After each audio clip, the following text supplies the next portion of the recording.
శ్రీకాకుళం జిల్లా ఆముదాల వలసలోని పాలపోలమ్మ దేవాలయం వద్ద వినాయక చవితి ఉత్సవాలు భక్తి శ్రద్ధలతో ఘనంగా కొనసాగుతున్నాయి.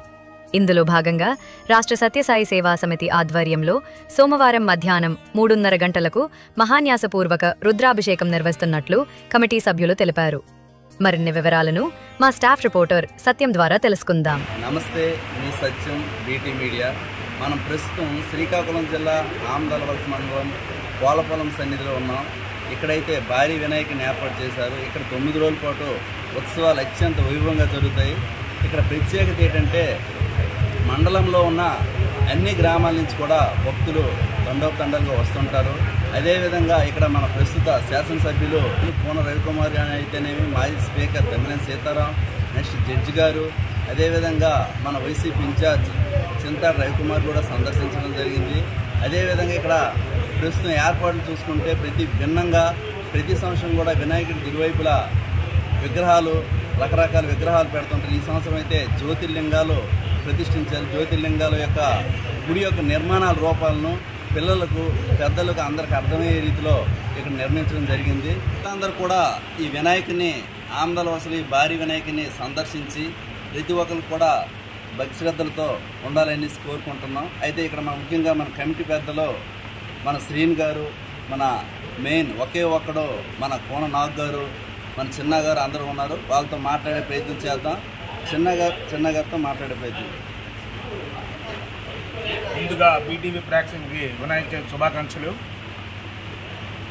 ఇక్కడ గత 10 సంవత్సరాలుగా ఆముదాల వలస పట్టణంలో శ్రీ కోననాగు గారు ఆధ్వర్యంలో మరియు వినాయక పూజ కమిటీ ఆధ్వర్యంలో వినాయక చవితి ఉత్సవాలు నిర్వహించడం జరుగుతుంది.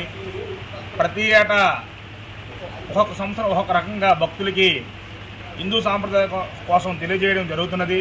ఒక ఏడాది అయితే 32 అవతారాలు పెట్టాం, గత ఏడాది అయితే 18 అవతారాలు పెట్టాం. ఈ ఏడాది దేశంలో ఉన్నటువంటి జ్యోతిర్లింగాలు ఏర్పాటు చేయడం జరిగినది. ప్రతి ఏడాది కూడా ఇక్కడ ఉత్సవాలు అనేవి సాంప్రదాయబద్ధంగా మాత్రమే జరగడం జరుగుతుంది. ఎటువంటి అసంఘటితమైన కార్యక్రమాలు కూడా నిర్వహించాం, ఏ ప్రోగ్రాం కూడా పెట్టాం.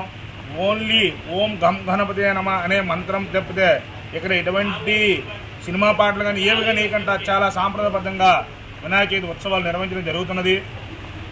ఇక్కడికి భక్తులు ఒక ఆతృతతో వస్తుంటారు. కోననాగు గారు ఒక ఏడాది ఒకలా పెడతారు, ఇంకొక ఏడాది ఏటు పెట్టారు అనే తపంతో తండోపతంగా రోజు సాయంత్రం అయితే 5 గంటల నుంచి రాత్రి 10 వరకు కూడా మండపం ఖాళీ ఉండదు. హిందూ భక్తులందరికీ మన హిందూ మత ఆచారాల కోసం ఏర్పాటు చేయడం కోసం కోననాగు గారు ఒక ఏడాది ఒక రకంగా చూపించడం జరుగుతున్నది. ఇక్కడ ఈ కార్యక్రమం ఆయన ఒక్కరే వ్యయ ప్రయాసాలు పడి నిర్వహిస్తుంటారు. మేమందరం ఆయనకి సహకారం మాత్రమేని, నిర్మాణం అంతా ఆయనదేని.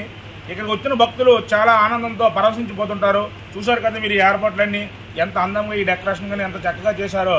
ఒకసారి మీరందరూ మీడియా ద్వారా మేము ఇంకా భక్తులు రావాలని కోరుకుంటున్నాం. ఈటీవీ ప్రేక్షకులందరికీ కూడా నమస్కారాలు. చాలా సుదీర్ఘకాలంగా ప్రతి సంవత్సరం కూడా తేడా చూపించాలనే సదుద్దేశంతో ఆముదాల వలస శ్రీ శ్రీ శ్రీ పాలపోలమ్మ పాదాల చెంతన ఏర్పాటు చేసినటువంటి ఈ వినాయక మండపం ఏదైతే ఉందో ఇది ఒక్క వ్యక్తే. ప్రతి సంవత్సరం కూడా చాలా అద్భుతంగా ఈ కార్యక్రమాలను డిజైన్ చేసి సుమారుగా 2 నెలల ముందు నుంచి మండపం అయితేనేమి, బొమ్మలు సెలక్షన్లోనైతేనేమి ప్రతి విషయంలో కూడా శ్రద్ధ తీసుకొని అందరూ భక్తులను కూడా ఆనందింపజేయాలనే సదుద్దేశంతో ఏర్పాటు చేసినటువంటి కార్యక్రమం ఇది.